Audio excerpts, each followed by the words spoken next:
Hi guys, it's me Jamil. So, kape tayo. I'm currently at Puka Beach.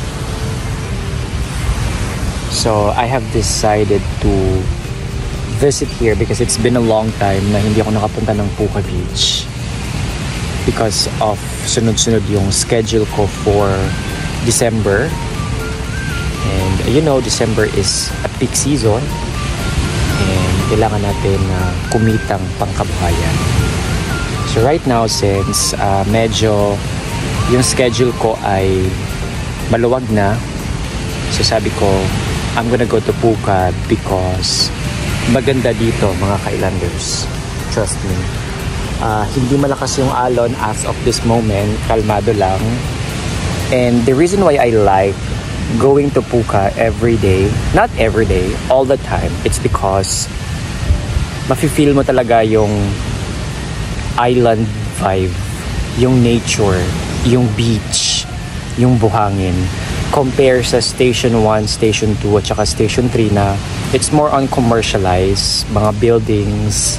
If you really want to appreciate nature, like a virgin island, I suggest that you guys can come and visit Puka Beach. Yung travel to Puka Beach from your hotel, let's say if you stayed at Station 1, 2, and 3, mga around siguro 30 minutes kung hindi traffic. So, maganda dito magmuni-muni, lalo na isa ka, just like what I did right now. Gabaka lang ako ng kape doon sa likod, and then just a normal regular coffee na tag 10 pesos. So, hindi natin makakalimutan yung ating mirror. Tag 19 pesos lang yung mirror, oh. May mahiwagang mirror. May shades. And then some speaker. And of course, tote bag. So, ito lang yung aking ginagamit or dinadala kapag gusto kong mag-unwind, mag-refresh, mag-recharge after work. So, yeah. Kapag gusto nyo din maka-experience ng something unique vibe, then Puka Beach is a location where you can, you know, do some meditation. Because it's very quiet pag ganitong mga oras na alas 3 or mga 4 p.m. till sunset. It's very quiet here. Kaya madaming mga foreigners ang pumupunta dito. It's because they really wanted to feel the island vibe, the beach, na alam mo yung malayo sa kabihasnan. So, that's why gusto kong pumunta dito kasi gusto ko lang ng peaceful, gusto ko lang ng very quiet. Makakapag-isip-isip ka talaga, guys. It's dito sa Puka Beach, dito po matatagpuan ang original na mga puka shells. So, ito yung mga ganito, oh. Mga puka shells po ito, where dito po nila ginagawa yung mga necklace na gawa sa puka shells, mga ankles, bangles, bracelets na pwedeng kumikitang kabuhayan ng mga lokal dito sa Boracay Island, especially dito sa Puka Beach. So, if you are going to visit Boracay Island and mag-uwi kayo sa Puka Beach, or kahit na hindi sa Puka Beach, somewhere around Boracay Island na may mga nagbebenta ng mga souvenir shops, especially yung mga naglalako na mga lokal na nilalako nila yung mga souvenir shops, mga puka shells, please naman, bumili naman kayo.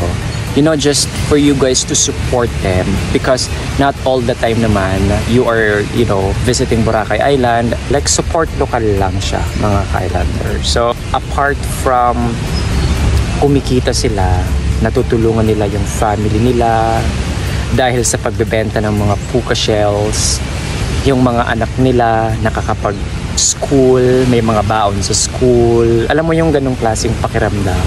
Masaya naman ako kasi all of my guests na na-assist ko na dito sa Boracay Island, I've been telling them to, let's say, if may makakita kayo ng mga locals na nagbebenta ng mga souvenirs, then bili kayo kahit isa lang, kahit 100 or 50 pesos.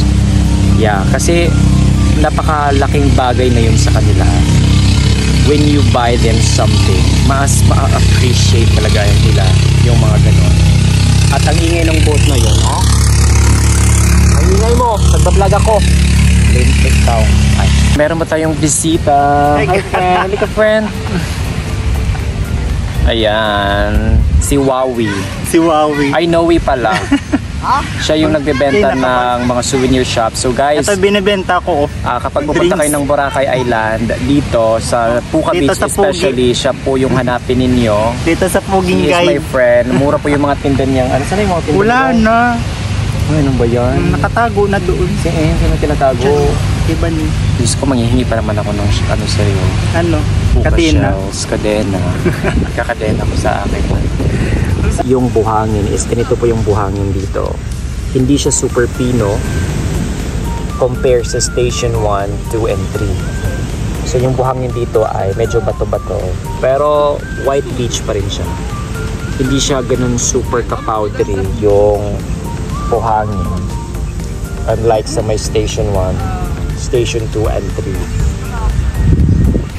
Best time to visit Puka Beach is mga around 4 p.m.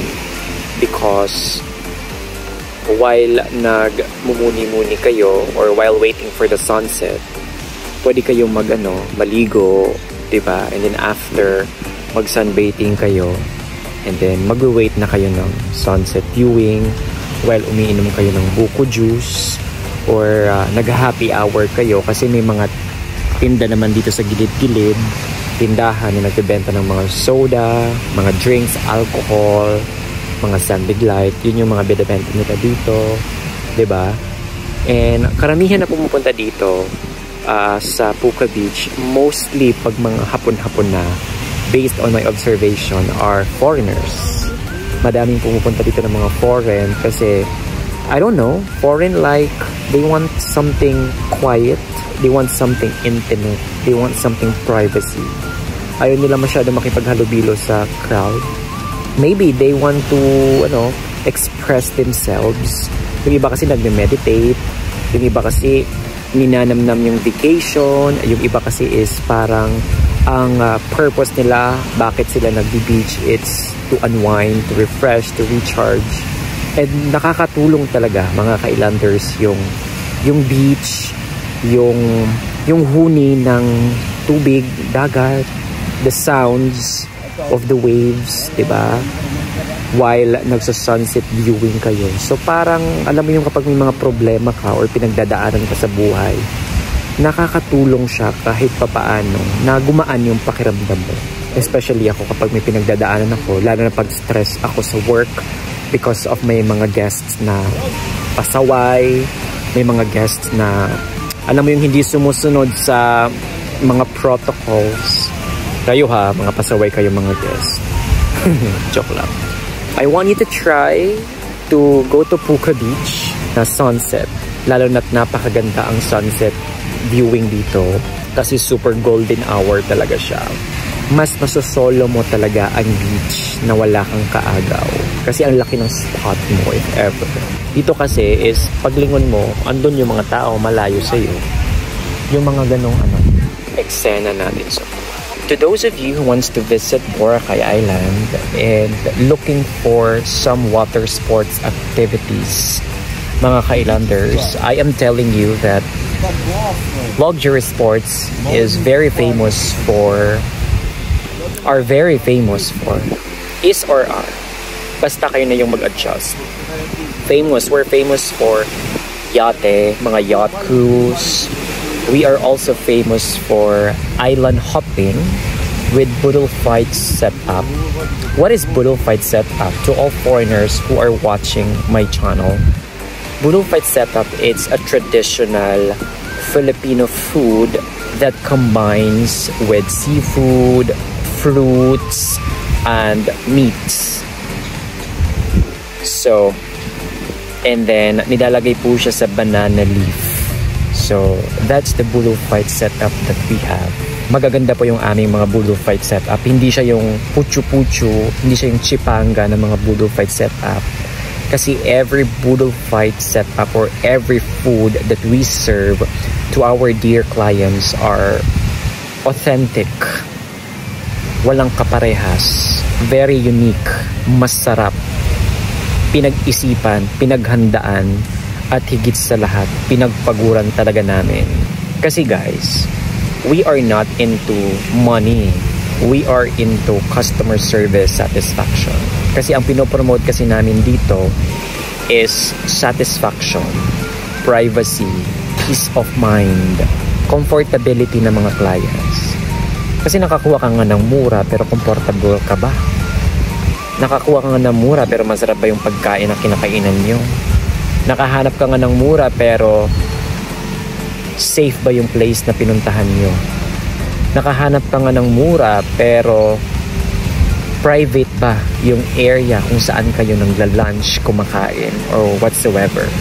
So that's we are promoting dito sa Luxury Sports, that all of the services that we cater are all exclusive sa inyong lahat.